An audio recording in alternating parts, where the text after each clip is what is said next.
Hey there, what's up? In this video, I'll give you a quick guide on how you can create alias in Proton Mail. So this is really useful for keeping your main email private and for managing multiple identities or roles. So once you've logged into your Proton Mail account, what you will have to do is go to settings, click all settings and just wait for it to load, and then you will just have to scroll down until you see identity and addresses. So what you will have to do is scroll down a little until you see my addresses.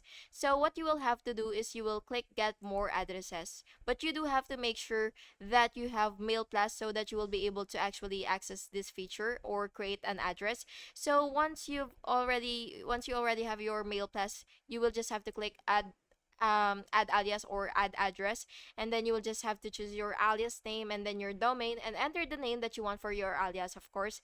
And then after that, you will just have to save and activate and confirm the alias is active and ready to send and receive email. So it should look like this. And yeah, that's basically just it. And I hope you found this video helpful. And if you did, please make sure to like and subscribe for more videos like this. Thank you and have an awesome day.